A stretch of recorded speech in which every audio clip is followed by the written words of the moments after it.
Everybody talks about the open society, and it seemed for a time as if the internet was going to create the most open society ever.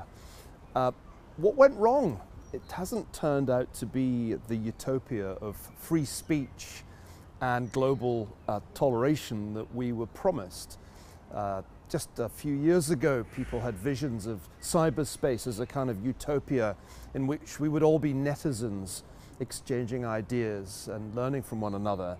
And we've ended up instead with Donald Trump, with Islamic State, and with extraordinary misuse and abuse of social networks for what we call hate speech.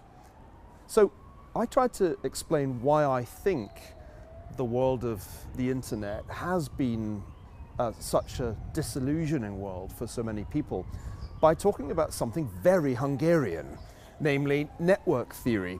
Budapest is actually the birthplace of network theory in all kinds of ways, from the idea of 6 degrees of separation to the really fancy network analysis done by László Barabási.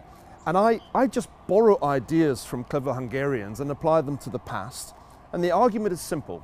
You can't understand the world of the internet, of Facebook, of Twitter, if you don't understand network structures and how networks behave, why they're actually very unequal things, why some nodes have many, many more edges, in other words, why some people have many, many more connections than others.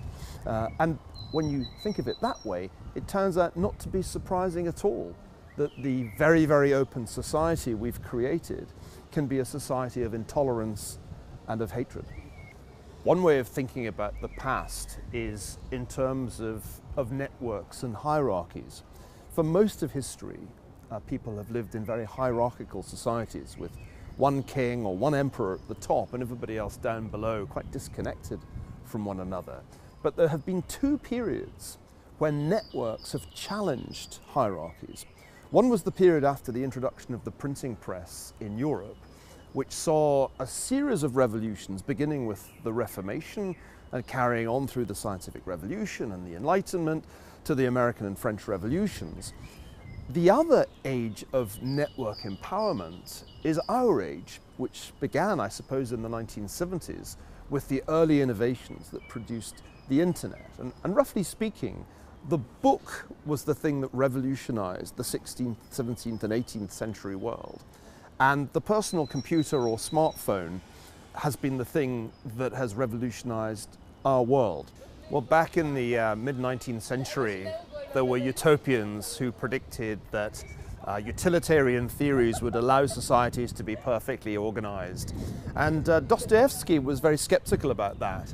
And I quoted in my lecture Notes from Underground, in which Dostoevsky says, even if we can timetable humanity down to the last second, there will always be a part of man that revolts against that kind of rational order. And it's what the English call bloody-mindedness that Dostoevsky is talking about. And I think bloody-mindedness, the desire to do something absolutely bloody stupid, even when everything has been made perfect for you, remains one of the driving forces in history.